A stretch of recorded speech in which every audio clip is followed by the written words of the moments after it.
காந்திகேதன் பேசுகிறேன். Happy Monday. எப்படி இருக்கீங்க எல்லாம்? இப்போ தாங்க வந்தோம், லேண்ட் ஆகிட்டோம் காஞ்சிபுரம். ஓகேவா? மேடம் வந்து பிஸியாக இருக்காங்க, கிளம்பின்னு இருக்காங்க. அதான் விஷயம். வழக்கம் போல் இன்றைக்கி பிறந்த எல்லாருக்கும் பிறந்தநாள் வாழ்த்துக்கள், திருமண நாள் வாழ்த்துக்கள். வேலை கிடைக்கிறதுக்கு வேலை கிடைக்கட்டும்.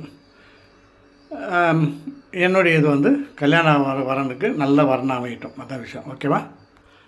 ஹலோ, வந்துட்டாங்க மேடம். என்னம்மா ரொம்ப பிஸி போடுறது, வரமாட்டேன்னு சொன்னேன். இன்னைக்கு கிரானம் இல்லைங்க, அதனால கொஞ்சம் வீட்டில் வேலைகள்லாம் இருந்தது. இப்போதான் ஊர்லேருந்தோ வந்திருந்தேன் நாங்கள். அதனால சரி நீட்டு ஒன்றும் இல்லை, மஞ்சள் தண்ணி தெளிச்சிங்கன்னா கூட போதும்.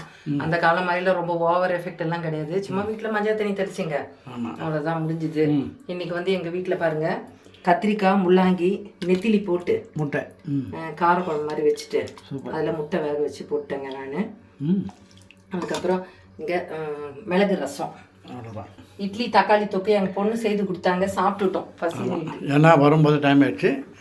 அதான் இன்றைக்கி குழம்பு ரெடி, ரசம் ரெடி. ஓகேங்களா? இன்றைக்கி வரும்போது அந்த கேப்பில் தான் வந்தோம். அந்த கேப்பில் வந்து இப்போ என்ன வருதுன்னா, ரேட் ஒன்று காமிக்குது, 2-3 பேர் கேன்சல் அப்படி தான் ஆச்சு. சில பேர் மட்டும் 10ல் 2 பேர் இல்லை ஒருத்தர் கரெக்டாக இருக்காங்க, கம்முன்னு வராங்க. நம்மளா அந்த இப்போ வந்து 16 ரூபா ஆச்சுன்னா நம்ம 50ன்னு தரோம். அது மாதிரி கணக்கில் போகுது.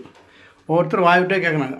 இது விலையை விட பாதி கேட்குறாங்க. இப்போ 1900 வைங்களேன், எக்ஸ்ட்ரா 500 கொடுங்க, 400 கொடுங்க, 300 கொடுங்க, நான் தனியாக வரணும், இவ்வளோ தொலைவு வராது, கட்டுப்படி ஆகுது, இப்படிலாம் சொல்கிறாங்க. ஒவ்வொருத்தர் கட் பண்ணிங்க சார், ஆனால் என் நம்பரை சொல்லாதீங்க அப்படின்னு சொல்கிறாங்க. இதனால் எனக்கு இன்னும் ஒன்றும் புரியல. அவங்களுக்கு ரேட்டு அங்கே ஃபிக்ஸ் பண்ணி தான் கொடுக்குறாங்க, இவங்க எக்ஸ்ட்ரா கேட்குறாங்க. அதுதான் விஷயம். மற்றபடி ஒன்றும் இல்லை. வரும்போது வண்டியில் கூட ஒரு சின்ன, அதாவது ஒரு அரிசி மூட்டை மேலே ஒருத்தன் வண்டி ஏற்றிட்டு இருக்கிறான். நல்ல வேலை வண்டிக்கும் பாதிப்பு இல்லை, அரிசி மூட்டைனால அது தப்பிச்சிட்டாங்க. அதான் அந்த உண்மையெல்லாம் இறக்கி வச்சுருக்காங்க, அதில் போய் ஏற்றி விட்டான். அதனால் கொஞ்சம் கேர்ஃபுல்லாக வாங்க. இன்றைக்கி டிராஃபிக், சரியான டிராஃபிக்கு. ஆனால் நாங்கள் வந்தது டிராஃபிக் இல்லாத இடமா சுங்காசத்திரம் வழியாக பூந்தாடி வந்தாச்சு. நல்லா இருந்தது.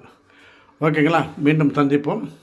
அப்புறம் லைக் பண்ணுங்கள், ஷேர் பண்ணுங்கள், சப்ஸ்கிரைப் பண்ணுங்கள்.